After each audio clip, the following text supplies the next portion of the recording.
transmissão de hoje, pessoal, vai ser tanto por YouTube como por Instagram, tá? No YouTube a gente vai conseguir utilizar o PowerPoint com alguns detalhes a mais. E no Instagram, como vocês sabem, não tem como a gente disponibilizar a imagem, né, replicada do PowerPoint, mas vocês vão ter acesso a todo o diálogo, toda a conversa que a gente vai ter com vocês, ok? Bem, galera, então a conversa de hoje, né, que a gente vai ter é sobre recuperação ativa, né, Éder? Recuperação ativa, overearthing e falar um pouquinho também de overtraining para vocês, ok? E alguns aspectos nutricionais, como é que a gente poderia estar abordando essa temática, né, no dia a dia. Bem, a gente tentou mostrar aqui, tá? Tentando mostrar aqui no canal do YouTube, quem puder ir lá para o YouTube e tentar observar, seria bem interessante, que a gente tem um tripé, né? Tem treinamento, a gente tem o sono, descanso, né? E a dieta visando a melhora da performance aqui.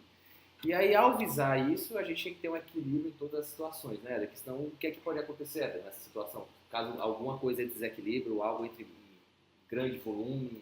Muitas pessoas que entram em contato com a gente para tirar dúvida, muitas vezes focam muito em um dos pilares, né? Muitas vezes associado ao treinamento. Eu acho que o meu treinamento é ineficiente, ou eu acho que eu preciso melhorar o meu nível de treinamento, ou a qualidade ou a intensidade, enfim, do meu treinamento. Mas, às vezes, pouco se leva em consideração descanso, alimentação, hidratação, fatores que interferem diretamente em performance e que isso realmente não é levado em consideração. Então, acho que é um desses fatores que a gente também tem que pontuar e não pode esquecer. E aí, Ed, me explica um pouquinho como é que a gente podia ver esse estilo de treinamento, como a gente bota aqui no gráfico, aqui no slide, cara. Bom, pessoal, o princípio da supercompensação, ele não é nada complexo, tá? De uma maneira bem simples. O nosso corpo, ele é capaz de receber estresse, né? Estresse esse que a gente sempre associa estresse a um estímulo negativo, mas, claro, após o estímulo negativo, gera uma resposta positiva. Então, tudo aquilo que acontece no nosso sistema fisiológico, que vai agredir ele de uma forma, né, seja essa forma para mais ou uma forma de agressão mais reduzida, vai gerar uma resposta. Essa resposta, se essa agressão for controlada, se esse estímulo, né, ele for realmente manipulado da maneira correta, vai gerar uma resposta positiva, ou seja, uma supercompensação.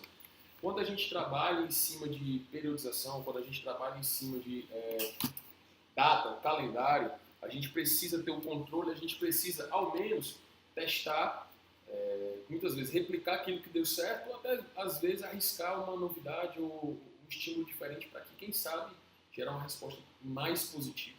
Então, quando a gente cria essa sistemática focando em uma competição-alvo, a gente sempre pensa em levar esse atleta, levar esse desportista na sua melhor condição física.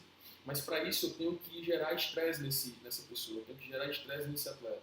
E esse estresse tem que ser controlado, eu preciso ter controle de volume, de intensidade, de frequência em cima do estresse desse atleta. Uma vez que esse estresse gere adaptações, essas adaptações geram supercompensações. Ou seja, o meu corpo se readequa a uma nova realidade e aí sim ele vai ter, de uma maneira positiva, respostas satisfatórias. Aumentando o desempenho, então. Aumentando o desempenho. Então, essas adaptações teria mais a questão da recuperação, descanso e alimentação. Perfeito. Não tem como a gente separar. Agora, se a gente pula isso, negligencia sono ou negligencia alimentação, entrando em alguma estratégia nutricional, que a gente vê muito isso no CrossFit, né? Cortando carboidrato, vou me adaptar a jejuns para treinar, vou me adaptar a dieta low carb, a cetogênica. Então, tu faz uma adaptação, supercompensação, e aí? Mas olha só, quando a gente pensa, vamos ser bem mais, vou tentar ser mais simples possível. Se eu penso em um macrociclo, vamos supor que eu vou criar um período de choque, um período realmente mais intenso para que eu possa depois fazer um taper, um polimento perto de uma competição. Então eu tento gerar um estresse de 3 a 4 semanas com controle de carga, aumentando assim a intensidade, muitas vezes não alterando o volume do treino, enfim. Eu gero um estresse nesse atleta.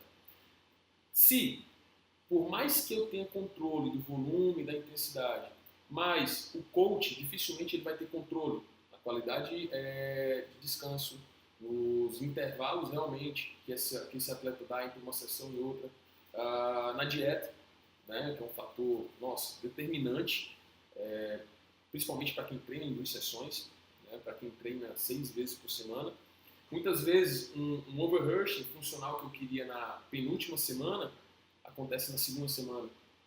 Então, um bloco de 4 semanas, onde eu queria que na última semana ele tivesse realmente em queda funcional, ele acaba fazendo com que isso aconteça bem antes. Quase sempre, se eu tenho um controle, se eu já fiz isso, se eu já conheço o meu atleta, só tenho outras coisas a pontuar como o fator responsável por isso. Alimentação, descanso e quase sempre esses dois associados. E se por um acaso ele entra no overrun funcional bem antes do esperado, continua com a dieta muito inadequada, continua sem descanso no sono, dá tempo inadequado, menor tempo de descanso entre uma sessão de treino e outra, isso pode, a longo prazo, vir trazer alguma outra consequência fora o overrush, que é bem mais difícil? Isso.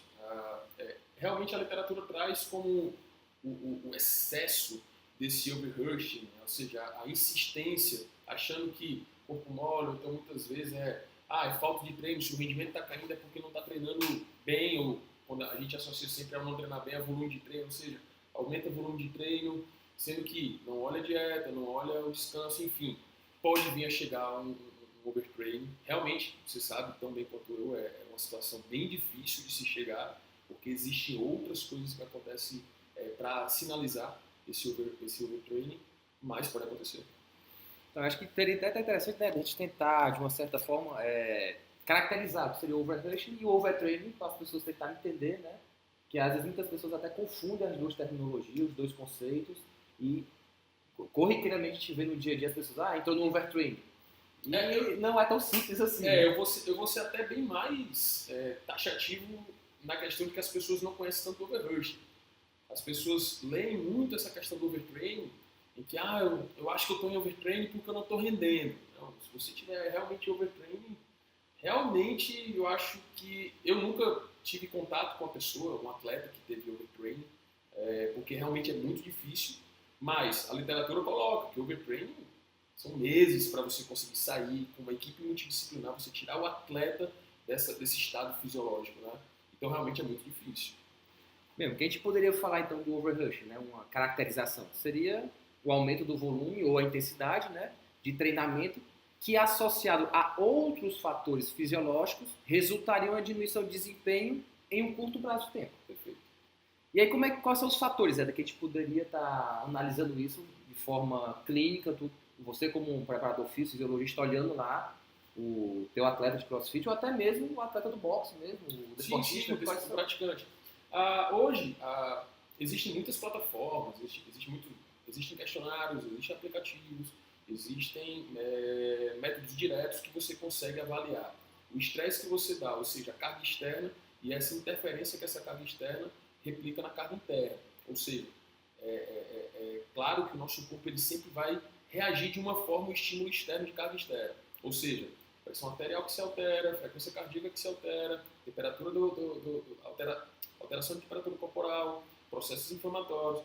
Então, a utilização, como por exemplo de termografia, a utilização de ultrassom, a utilização de variabilidade de frequência cardíaca, a utilização de questionários de estresse, são artifícios que nós temos que a gente pode realmente utilizar isso até como controle de um bloco de treinamento, entendeu? Então, algumas coisas que eu estou incorporando agora para os meus atletas é de tentar desenhar o macrociclo e dentro do microciclo, ou os nanociclos, a gente conseguir identificar o atleta que está cansando na semana um pouco mais rápido, que está gerando, em cima desses marcadores que eu te falei, principalmente variabilidade de frequência cardíaca, onde aquele atleta naquele dia precisa de um descanso. Então ele não aceitaria bem o estímulo de intensidade. E como eu tenho isso, eu posso não modificar, é só controlar a frequência de treino para que eu possa, naquele momento, aquele atleta, esse atleta ele precisa de um descanso ativo, né, um estímulo mais aeróbico, menos intensidade, para que no outro dia eu consiga jogar o estímulo. Né? Não é que as pessoas estão fazendo errado, é uma forma de fazer mais correto, né? De fazer um trabalho bem mais delicado, Mais minucioso, né? mais minucioso. Eu digo assim, para quem não é da educação física, né, para nutrição, gente, normalmente é aquele paciente que tem um aumento da frequência cardíaca de repouso, então tu consegue ver isso fácil pelos Garmin, pelos Apple Watch, ou a frequência cardíaca subir máxima dele tem que estar maior do que era o habitual, né? Ou o retorno mais lento à frequência cardíaca de repouso após o término do exercício físico, né? A gente, há um tempo atrás, né, antes de chegar a todas essas tecnologias e aplicativos, que muitos dos aplicativos, é bem interessante, pessoal, vocês estarem pesquisando aplicativos que a toda hora está saindo e que muitos deles já são comprovados cientificamente. Eles sempre fazem a comparação pareada para ver se, com métodos ouro, para ver se realmente, e quase todos eles realmente têm uma boa replicabilidade.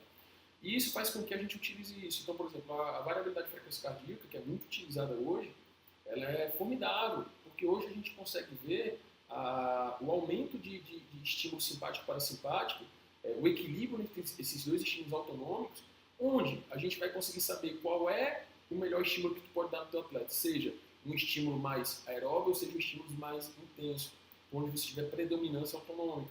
Então, o que a gente conseguia ver só, frequência cardíaca mais baixa, frequência cardíaca mais alta, como é que se comportava a recuperação da frequência cardíaca pós-treino, hoje não. Hoje, além disso, a gente consegue ver até condução do eixo RR, a gente consegue ver o intervalo do RR e você consegue, os aplicativos conseguem te devolver isso em forma de resposta para que tu possa aplicar no treino um estímulo mais intenso ou menos intenso. Então você consegue tornar o teu treino muito mais qualitativo do que se trabalhar volume. E uma forma também que nós nutricionistas temos que ficar também muito atento na questão do overrating é a dieta que a gente prescreve também. Porque eu vejo às vezes, por exemplo, vamos pegar um box de crossfit normal, o cara que entrou no box, um obeso, velho. Tá, o cara tá sobrepeso, obeso, ele resolveu entrar no teu box e resolveu treinar. Aí vou lá treinar e tudo. E aí ele vai entrar no treinamento dele, sendo que ele começa, ou ele vai a um colega e faz uma dieta de restrição, mas ninguém se comunica como é que está sendo esse treino. Então, o que normalmente a gente também caracteriza uma situação dessa de overrating é um cara que era sedentário, ele começa a treinar de forma bem rápida e vem com a dieta extremamente deficiente em calorias e carboidratos, vamos dizer assim. E aí o primeiro fator é depressão rápida de glicogênio muscular, nas primeiras semanas aí, tá? Redução também de glicogênio hepático. E aí ele começa a ter dores musculares mais intensas e tardias cada vez mais, não se recupera adequadamente, cansaços físicos, não consegue nem terminar mais os treinos ou nem iniciar adequadamente, já no processo de técnica, antes de chegar no ódio, realmente já está cansado do indivíduo. E às vezes aquele cara dá aquele sumiço. Ele some uma semana, depois ele volta bem recuperado. Ou ele relata assim, voltei e tive a fome de um animal, queria comer tudo. Né? É normalmente a situação que o cara tem. Ele fez uma depressão grande, botou um gasto energético lá em cima e estava com a dieta inadequada. E aí foi exatamente isso. Depletou muito o glicogênio dele, não se recuperou adequadamente, às vezes pode gerar lesão, isso também. Às vezes adoece. Adoece, o sistema imune cai também, né? Por falta de carboidrato e calorias, né? E aí é aquele cara que dá aquele sumiço, 3, 4 dias, até de uma semana, depois ele retorna, como se nada tivesse acontecido, né? E quase sempre a culpa das pessoas associam ao crossfit. O crossfit é muito intenso, o crossfit mas... E às vezes não é nem muito intenso, né? Não. É o cara que quer se preparar até a dieta que não estava também adequada. Uma live que a gente fez, eu até comentei isso, o crossfit, para que você realmente consiga dar intensidade, depende muito da pessoa. Né? Então, nem todos os treinos eles vão ser em alta intensidade. Então, as pessoas, muitas vezes, ela associam que eu treino muito em alta intensidade, então eu posso comer muito, eu acho que tu se depara muito com isso, eu posso comer mais porque eu faço treinamento de alta intensidade. Não, peraí, não é bem assim. Né? Então, tem que realmente ter esse controle. E, cara, a gente realmente se depara muito no nosso box com pessoas com esse perfil que você está falando.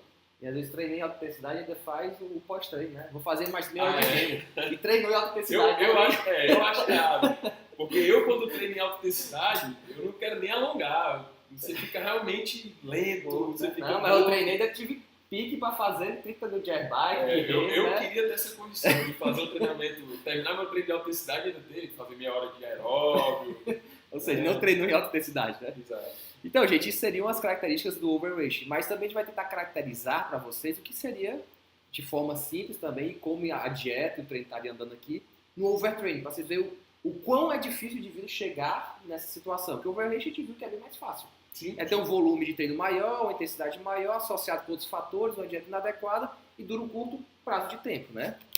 Mas quando a gente vai ver, por exemplo, aqui a questão do overtraining aqui, né? A gente vai ter o excesso de treino, né, a grande demanda de intensidade e a falta de descanso ou falta de recuperação via alimentar. E a gente tem algumas desordens, né? Sobrecarga neuromuscular, sobrecarga simpática, a sobrecarga metabólica, a psicomental também e a sobrecarga adrenal. Seriam as principais aqui que a gente pode dizer, né? Então, quando a gente pega aqui, quem está acompanhando no YouTube, a gente vai ter, por exemplo, a sobrecarga neuromuscular, no qual a gente pode ter uma redução dessa função neuromuscular se instalando através de uma fadiga periférica aqui, né? E aí, quando a gente, por exemplo, pega os receptores nicotínicos, tá? Relacionado com isso. E eu pego uma dieta de um indivíduo, como eu vou ter aqui café com leite, um sanduíche de queijo, uma fruta, lanche da manhã castanhas, almoço arroz, feijão, farofa, carne, salada verde, suco de fruta, lanche da tarde, cara tomando um cafezinho preto, com a tapioca com manteiga e fruta, 7 horas da noite cuscuz, com ovo, carne moída e um pão com manteiga, e à noite leite com blend de proteína. Uma pessoa aí que resolveu fazer a dieta dela. E aí, por exemplo, nessa dieta a gente vê isso aqui, o nutricionista. Vê N nutrientes. E desses N nutrientes que poderia ter alguma relação com os receptores nicotínicos seria a colina. Se a gente consumir em média 550 miligramas por dia, tá? A gente atinge as nossas necessidades diárias de colina. Que aí vai encontrar em ovos, peixes, na soja, no trigo. A gente consegue consumir isso na alimentação? Sim, de forma normal, sim. O ovo tem uma grande quantidade de colina, por exemplo, que é o primeiro alimento que aparece aqui onde encontra, né? Amendoins, né? Carnes magras, verdura, no leite materno, né? Que está na amamentação, tá? Tem outras pessoas que não estão na amamentação, né? Mas... E aí, Éder, a gente encontra se depara com isso. Então me explica aí, cara. Se, por exemplo, eu tenho uma sobrecarga de treino e eu tenho uma dieta inadequada, no qual não atinge as quantidades de colina, como é que isso poderia estar acontecendo aqui? A gente não tem a produção dos neurotransmissores. E como na fisiologia básica a gente sabe que o sistema nervoso motor, né, os motoneurônios, eles são neurônios dependentes, ou seja, ele precisa liberar seu neurotransmissor na fenda para que possa ter comunicação com a placa motora. Então essa comunicação ou ela ocorre de maneira atenuada, ou então realmente sofre atenuação e a resposta ela não é satisfatória. Então, como a gente pode ver aqui, gente, do neurônio, a gente tem acetilcolina, neurotransmissor, tá? Sendo liberado por um outro neurônio. E vejam que, bem no início aqui, a gente vai ver, na passagem, um cotransporte dependente de sódio com colina, advindo da alimentação. Então, se eu tenho já uma alimentação inadequada, eu já começo com uma dieta inadequada, eu não consigo nem formar um neurotransmissor para fazer ligação dos receptores nicotínicos e ter, por exemplo, a minha contração muscular. Fora isso, se instalando essa fadiga periférica por atenuação da liberação de neurotransmissores, eu também tenho por menor produção de ATP, menor consumo energético, ou seja, redução de calorias e depois de carboidratos. Então a gente pode ver aqui, por exemplo, quebrando ATP em ADP, mas eu posso ressintetizar o fosfocreatina através da creatina quinase e formar ATP novamente. Mas se eu tenho uma produção, um consumo inadequado de carboidratos, quebro mais ATP e não formo tão adequadamente ATP. Esse meu ADP pode se quebrar em AMP, depois em IMP, inosina, né? E aí formar hipoxantina, pela xantina oxidase formar mais xantina, e de novo pela xantina oxidase formar ácido úrico. Você vê que nessas duas formações aqui a gente forma perostrogênio, né? E o singlet, né? Ou seja, dois radicais livres extremamente grandes potenciais, né, para fazer estragos, né, processos inflamatórios. E a gente vê que o próprio corpo da gente aqui produz ácido úrico, que representa 70% da nossa proteção não enzimática para combater esses radicais livres. Então veja, gente, por mais que às vezes a gente também tenha uma dieta deficiente, o corpo tenta de alguma forma se defender. Não que o dano na bicamada lipídica não seja satisfatório. A gente precisa para gerar um feedback. Sim. Mas quando isso não é de maneira controlada, o corpo não consegue responder. Ele começa a produzir muitos radicais livres. Então vejam aqui, gente, só com a ineficiência de consumo calórico e de carboidratos adequado, a gente começa a produzir mais radicais livres também aqui, né? Gerou polêmica, né, Val? Gerou polêmica, né? Utilização de antioxidantes, né? A live passada vocês podem observar, tá? Existe sim a questão de a gente perder as adaptações, por exemplo, aqui a atuação do ácido úrico, né? High-shox proteína, entre outras aqui, com os exacerbados de antioxidantes, né? Vitamina C, vitamina E, coenzima Q10, ácido alfa-lipoico. Mas eu acho que quando o Walden coloca isso, né? Eu acho que é realmente o que a mídia impõe de efeito antioxidante, tudo do exógeno, né? Tudo exógeno. E esquece quando a gente consegue também fazer esses próprios mecanismos de defesa, né? Um outro ponto, além da sobrecarga neuromuscular que a gente acabou de ver, seria a sobrecarga simpática, né, no qual a gente vai ter uma redução, tá, da densidade do adreno nos receptores, né, dos receptores para noradrenalina, isso promovendo uma redução da atividade intrínseca simpática, que vai gerar também uma fadiga periférica. A gente vê de novo aqui aquela alimentação, os nutrientes, e a gente vê dentre os nutrientes o aminoácido, tirosina. E se a gente consumir próximo de 500 mg dia, tá, Éder? Encontrado em peixes, carnes magras, aves, ovos, leguminosas, nozes, castanhas, leite, iogurtes, queijos e tofu também, a gente conseguiria adequar essa ingestão diária de tirosina. E a gente vê também, pelo neurônio aqui, um cotransporte dependente de sódio aqui, transportador ativo, dependente de sódio, né? Carregando tirosina para dentro, pela tirosina hidroxilase formando dopa, depois dopamina, entrando nas vesículas, transformando em norepinefrina. Aí você vê lá no final os adrenoreceptores aqui, né? Ele tendo uma diminuição na densidade, ou seja, no número de receptores aqui. Isso também seria um fator não muito interessante, né? Com relação ao que a gente chama de fadiga periférica pela atividade simpática aqui, né? Então seria uma outra situação que a gente tem que tomar cuidado. Porque exatamente isso pode acontecer. Isso aqui é um estudo bem legal, viu, Eda? Que mostra tanto a atividade de norepinefrina como a atividade de epinefrina. Veja que na primeira, segunda, terceira semana ele consegue manter uma atividade adequada. Na quarta semana adiante começa a cair. Aí isso aí seria o quê? Como é que a gente detectaria isso em treino? Quando a atividade simpática do indivíduo cai, ele começa a representar com cansaço e o que mais? Realmente, o que ele já... Uma pessoa que já tem uma boa demanda de treino, ela se conhece muito. Então ela tem os seus próprios biofeedbacks, que ela mesma sente, que o treino em si já gera uma resposta para ela. E é muito ruim para nós quando um atleta, no meio de um bloco, ele começa a te argumentar que não se sente tão forte, não se sente tão potente e não se sente resistente. E o cansaço é constante. Acorda cansado, dorme cansado e não regenera, não recupera. Então isso realmente, não que seja constante, mas acontece. Acontece. E isso é muito ruim dentro de um bloco de treinamento, isso é muito ruim dentro de períodos próximos de competição. Então quer dizer que a gente está realmente errando na mão ao prescrever o treino. Exato. E isso também influenciaria essa queda aqui de norepinefrina e epinefrina na variabilidade da frequência cardíaca? Mas, e aí você vai ter uma pessoa que vai ter uma resposta dentro do que a gente utiliza, desde de aplicativo também como questionário, estresse elevado, né? Perda de rendimento de treino, frequência cardíaca elevada, chega muito mais fácil a fadiga do que normalmente chegaria, então você não consegue manter o ritmo de treino. Essa é a hora de parar, essa é a hora de dar aquilo que a gente fala, o menos é mais, é a hora de deixar o corpo recuperar. E aí, claro, alimentação, descanso, todos esses fatores que a gente sabe que influenciam diretamente. Mas o que a gente pega muito na prática, né, Eda? As pessoas se encontram na situação, né? E o que elas fazem? Pré-treino. Vamos tomar termogênico, eu estou cansado, eu preciso, então às vezes veio prescrições também. Café em excesso, cafeína, o que puder de pré-treino para poder me acordar, para poder me dar rendimento, e a questão era dar descanso.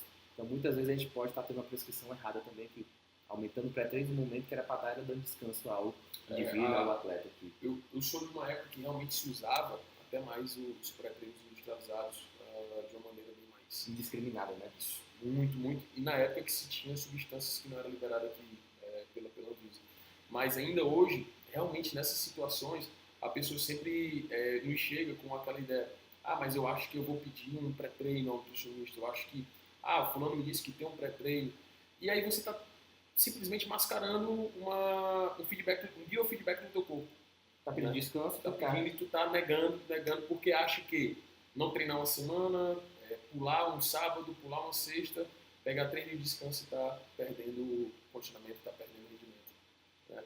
E isso é bem como não só nos atletas, o pessoal do boxe mesmo, né?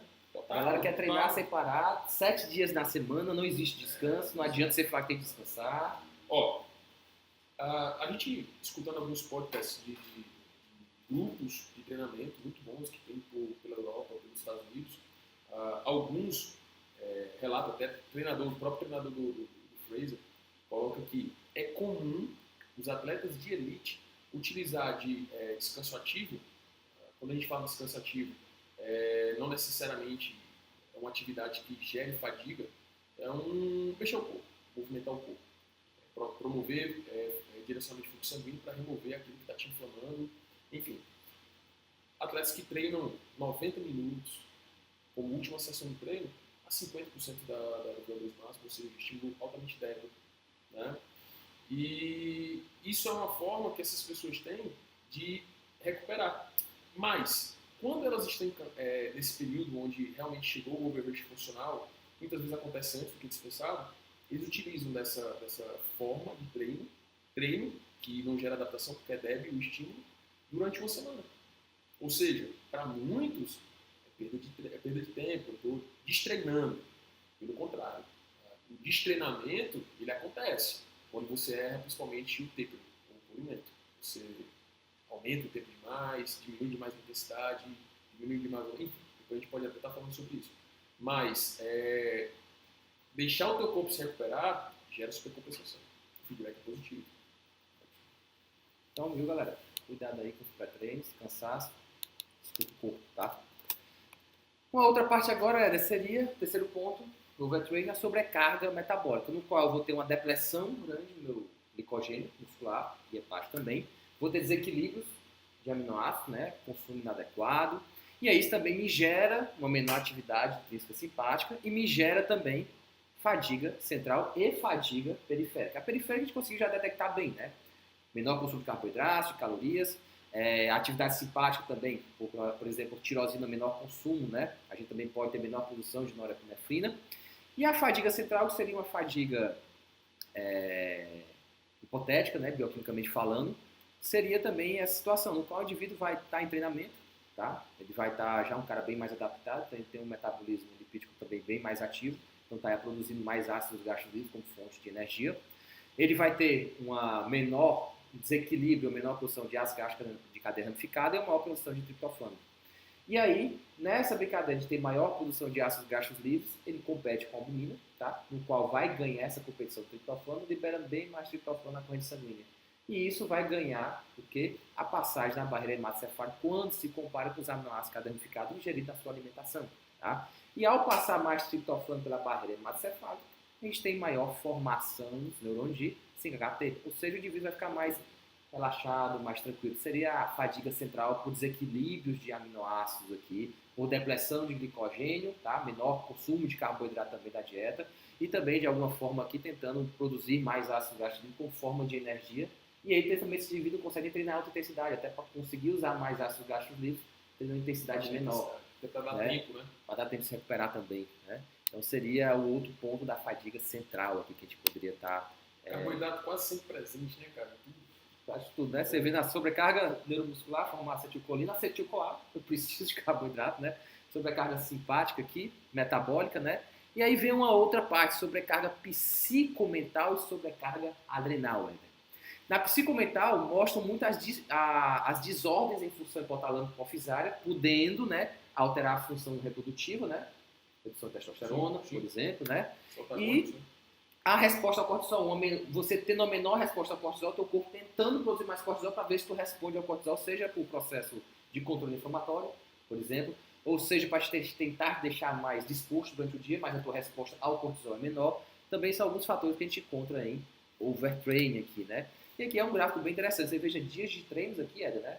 1, 2, 3, 10º dia, 11º dia de treino, o cortisol tendendo a aumentar, né? E consequentemente tendo queda de T3 e testosterona, né? Então os processos adaptativos aqui, induzidos, né, de forma endógena pela testosterona, seriam bem menores nessa situação. Quando a gente fala um pouquinho, voltando atrás em relação à letargia, né, aquela sensação de cansaço, fadiga inacabada, né? Então sempre a gente vai ter associado isso ao cortisol, porque eu escuto isso dentro não de atleta, até do próprio boxe, que quase sempre os alunos chegam com a ideia, até com a receita, de cortisol. Ou seja, meu cortisol é baixo, passaram cortisol para mim, eu já vi alguns colegas utilizando, o colega quando eu falo nutricionista e até médico, estimulantes de produção, né, não hormônio propriamente dito. Mas o cortisol entra também, Bob, com esse estímulo que os pré-treinos têm para te tirar, abre aspas, né, desse estado cansado, eterno, que muitas vezes é ocasionado por excesso de treino e se confunde. Porque eu não produzo cortisol. Tem alguns estudos bem interessantes, tá? De um médico em Doctor, tá? Brasília, o cara. Fábio, esqueci agora o sobrenome dele, tá? Fez grandes publicações agora. Já temos revisões sistemáticas mostrando com relação à fadiga adrenal, né? Que ela não existe. Então, até onde a literatura mostra, e a gente pode ver também, que parece que não existe fadiga adrenal. O que observa-se se você der cortisol para qualquer pessoa, usa cortisona, você vai estar estimulando, as pessoas vão se sentir melhor, em curto espaço de tempo, tá? O que a gente vê, se o indivíduo está cansado, o que às vezes as pessoas tentam é tampar o sol com a peneira. Tenta só remediar os sinais e sintomas, não vão na causa do problema. Então, se o indivíduo está cansado, vive fadigado, procurar o que ele está fazendo isso ali. O que é? É excesso de treino? Tem que mexer na planilha. Valden, mexer na planilha continua. Você dorme direito? As horas de sono estão adequadas para você? O teu final de semana tu bebe, tu come errado, não se recupera e começa a semana já cansado? Então a questão não seria dar mais cortisol, seria adequar esse indivíduo, ajeitar os problemas dele e não piorar a situação. Porque isso também pode gerar outros problemas. Então o cortisol entra naquela categoria dos pré-treinos, não como pré-treino, mas de artifícios que algumas pessoas têm que utilizar, não só o próprio pré-treino, como também o cortisol, achando que será a solução do problema. Né?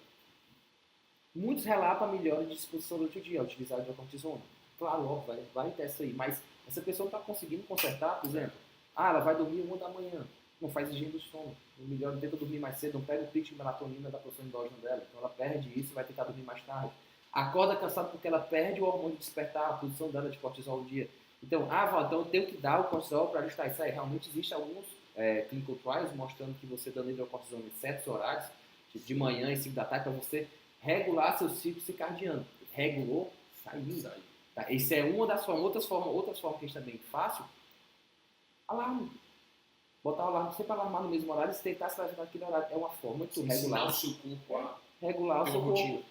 O ideal seria aquela pessoa ela acordar sem despertador nenhum. Ela acorda sempre naquele mesmo horário, sem despertador, ou seja, já tem a posição adequada de cortisol que consegue despertar ela no horário adequado. Sem que as pessoas esqueçam que às vezes a gente tem que controlar todos os outros fatores do dia e não só dar o hormônio. Tá? Então, existe muito mais fator do que só controlar a hidrocortisona.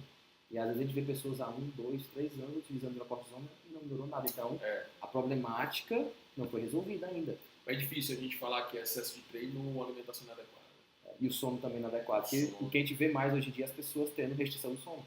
A partir de 5 horas e meia de para baixo, é restrição do sono. Quantas pessoas hoje em dia, que está assistindo a gente aí, não tem restrição de sono? Quantos de vocês aí não dormem menos de 5 horas e meia por dia? Hein, gente? Diversas pessoas. Então, se você parar para pensar, a questão está, por exemplo, no sono da grande maioria. A grande maioria dos pacientes que eu vejo não dormem. A gente tenta induzir, vamos tentar dormir, melhorar, mas a pessoa tem que pegar um celular, ficar o dia todo no celular, antes de dormir, fica nele ali. Então, a luz da tela diminui a... Eu conheço... pessoas, né? Bem próximas, né? Conheço. Open que me diga. Na época de Open tem pessoas que dormem do meu lado, como a Renata, que fica realmente vibrado nos resultados, para saber o resultado 2 horas da manhã. E aí está em período competitivo, era para estar dormindo. Eu sei que tem a questão da ansiedade, tem tudo isso que envolve o atleta.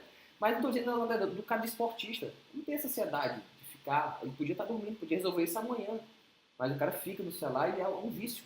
Ali. Então, será que está resolvendo o problema só de utilizar, como você perguntou agora, da hidrocortisona? Ou não está resolvendo o restante todo?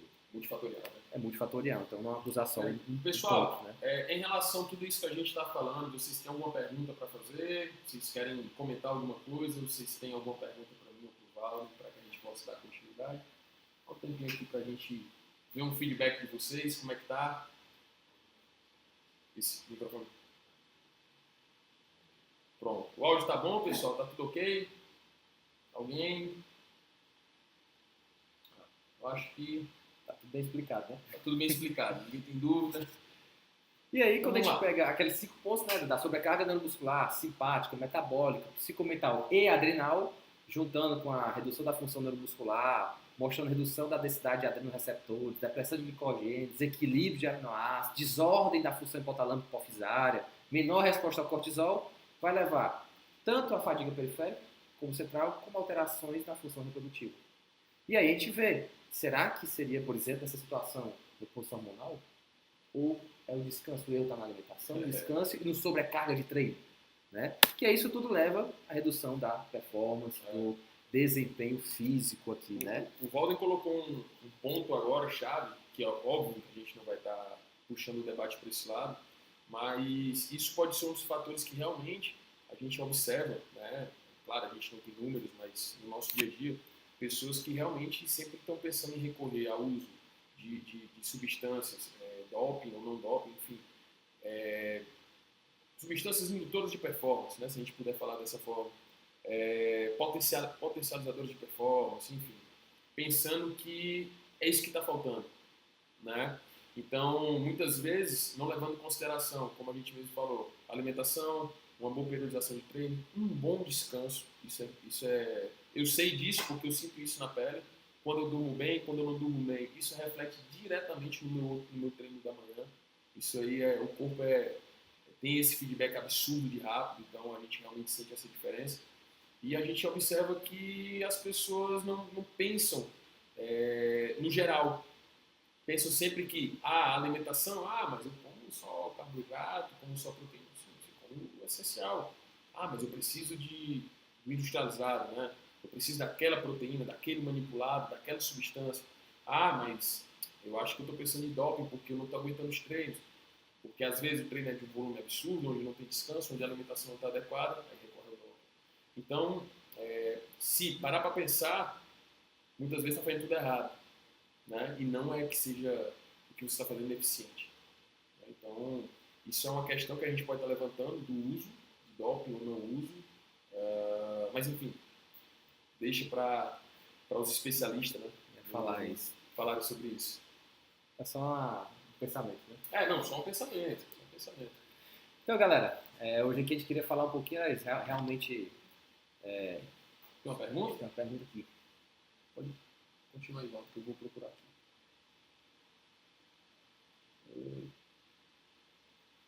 Tem uma pergunta aqui no YouTube.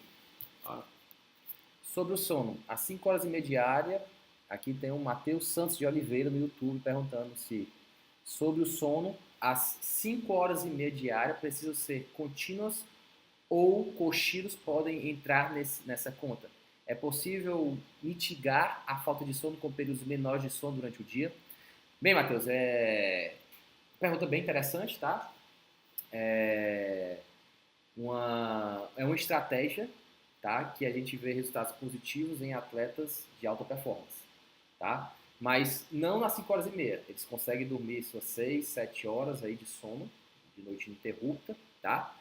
E, consequentemente, ele precisaria de mais horas de sono, ele consegue fazer isso no meio do dia. Mas não pegar 5 horas e meia de sono, ou seja, já está em restrição de sono e tentar completar isso durante o dia. Não, você já está em restrição, já lascou tudo. Era você tentar dormir as suas necessidades de horas.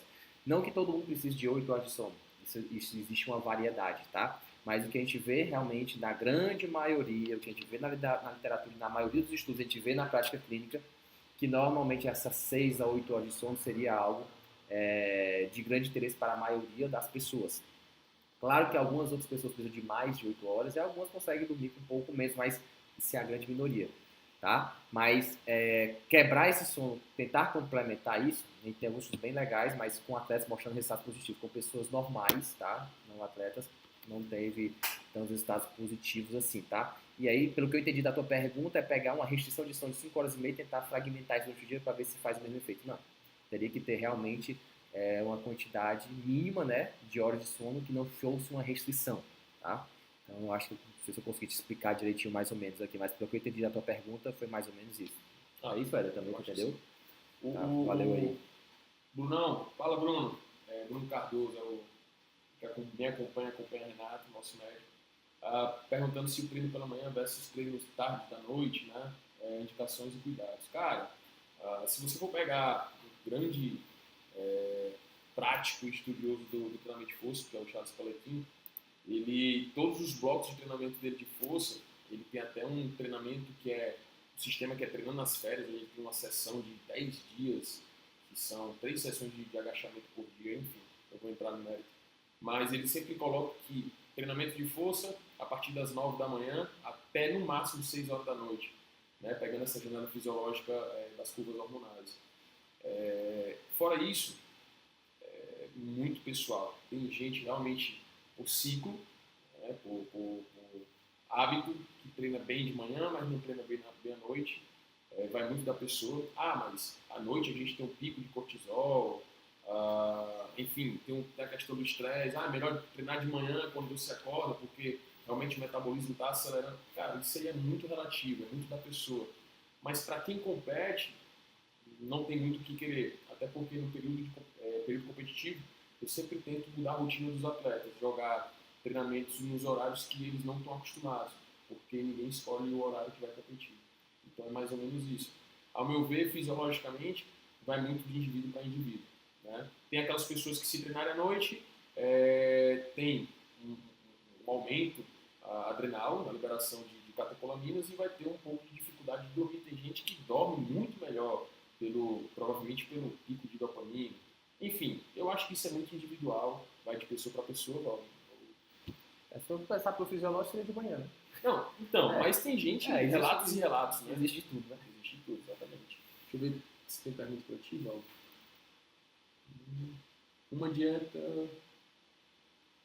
Uma dieta cetogênica pode ajudar na produção de energia de forma mais eficiente? Nunca. Rigix. Nunca? Respondi. Que você ter uma produção de energia de forma mais eficiente é o que a gente chama de flexibilidade metabólica. O que seria essa flexibilidade metabólica? É você ter, tá? Um estímulo de biogênese mitocondrial, produzir mais mitocôndrias, tá? E volume, tamanho delas aumentarem também. E disso eu conseguir me utilizar de forma eficaz, tanto de carboidrato, proteína e gordura. E é o que o atleta ou um desportista que quer de alguma forma melhorar a performance, ele precisa. Ele consegue extrair energia de forma eficiente dos 3 macronutrientes e não só de um. E quando eu coloco o indivíduo, por exemplo, em dieta cetogênica, eu tendo a melhorar, sim, a sua utilização de gordura como fonte de energia, mas eu tendo a piorar muito a utilização de energia por carboidratos, tá? E de proteína, se é uma dieta cetogênica, tá? O consumo de proteína se torna normoproteico, tá? Porque se eu começar a deixar o consumo de proteína hiperproteico, eu começo a fazer gliconeogênese e saio da dieta cetogênica. Então deixa de ser cetogênica, passa a ser uma dieta low carb, né? Então, quando a gente vê questão de cetogênica, eu já pego de cara performance. Então, não tem nem o que discutir, o que a gente já mostra, remostra, já vem ser discutido. Uma curiosidade minha mesmo, com essas modas aí de cetogênica, low carb, as pessoas estão perdendo a capacidade de oxidar carboidrato, se as ela pessoas estão se sentindo, tendo uma intolerância ao carboidrato. Sim, você pode gerar isso. Você pode, o complexo piruvado deshidrogenase, você pode diminuir a ação dele, tá? É uma forma por dietas com restrição de carboidrato ou grande ausência do mesmo, normoproteico e alto consumo de gorduras, que seria a cetogênica, sim, né? Você pode sim diminuir a atividade enzimática de muitos enzimas que estão relacionados ao metabolismo de carboidratos. Então você chega a ter você consegue ter um menor depósito de glicogênio muscular, você consegue ter uma menor tolerância ao carboidrato induzida. Mas você pode voltar ao normal se você voltar ao consumo adequado. Então, assim, nada ficou melhor ainda do que o equilíbrio das coisas. Então, você tentar desequilibrar as coisas, você vai ter repercussões. Agora, é claro, como existe a periodização do treino, a gente pode tentar periodizar a dieta em cima da periodização do treino. Então, eu posso reduzir o consumo de carboidrato? Depende do treino. Se o treino está em volume grande ou em grande intensidade, eu não vou fazer isso nunca. Mas não, Vlad, é um período de treino. Como vocês colocam às vezes, período de treino bem mais de baixa intensidade, menor volume, menor carga, é só realmente para mandar um indivíduo ativo, aquelas 4 semanas e tudo mais. Aí sim, seria um momento, ou no polimento, sim, seria um momento eu reduzir o carboidrato dele, não está precisando de tanto, só vou manter glicogênio muscular dele. Mas não vai faltar. Mas não vai faltar, perfeito, não pode deixar faltar. Tá? Ou em momentos de treino que está longe da competição, mas a intensidade vai estar baixa, o volume está baixo, e eu posso estar promovendo uma perda de peso maior nesse atleta, aí eu posso utilizar dessa estratégia. Então vai depender muito de como esteja, tá? Mas, de uma forma geral, eu não vou deixar mais eficiente com a história da dieta cetogênica, eu vou deixar mais ineficiente para os carboidratos. Posso melhorar a eficiência na utilização de gordura. Mas, por exemplo, o CrossFit não é gordura que manda. A intensidade é moderada a alta. Então, se é moderada a alta, é carboidrato. Eu vejo isso na prática nos nossos alunos de boxe. Cetogênica, low carb, jejum, nossa senhora, nunca funciona. Valder, aqui Um minutinho. O Rodrigues. O que acha do uso de pré-treino não para mascarar cansaço, mas sim como estimulante? Então, por exemplo, a utilização de cafeína, tá? O que a gente tem de maior evidência, pode ser utilizado no pré-treino, né? Seria sim como estimulante, mas vai depender. O Rodrigues, né? Vai depender porque é o seguinte, se eu for um metabolizador rápido de cafeína, tá? Esse metabolizador rápido de cafeína, ele consegue melhorar a performance, por exemplo, com a utilização do pré-treino à base de cafeína. Por exemplo, se eu sou um metabolizador lento, eu começo a aumentar bem mais frequência cardíaca, eu começo a ter alterações no meu ciclo de sono, entre outros fatores, então eu perco performance com esse indivíduo. Se eu sou um metabolizador normal, eu posso não ter nenhuma alteração, ou eu posso até ter uma melhora na minha performance. Então vai depender muito de que tipo de metabolizador eu sou. Então qual é a minha genética com relação à metabolização da cafeína, tá? Tem então, pessoas com mais sensibilidade, as pessoas com aí são os metabolismos rápidos, nem são normais, então vai depender de quem eu estou falando. Então se for um rápido, vai melhorar. Se é normal, não acontece nada, melhora. Se é um lento, vai piorar. Perfeito.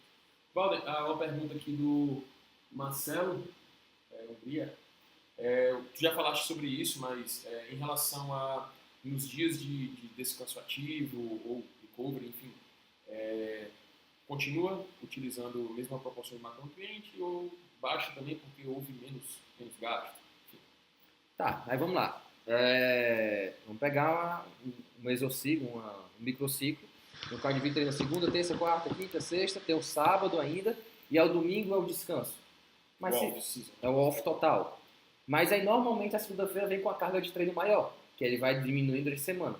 Então imagina, o domingo que eu tenho, por exemplo, só para simplificar, seria o momento que ele não vai treinar, é o momento que ele vai fazer a reposição de glicogênio, realmente. Ele vai estar parado para repor glicogênio, fazer melhor a sua recuperação muscular, onde ele não vai estar treinando para tentar utilizar o que ele compra para recuperar.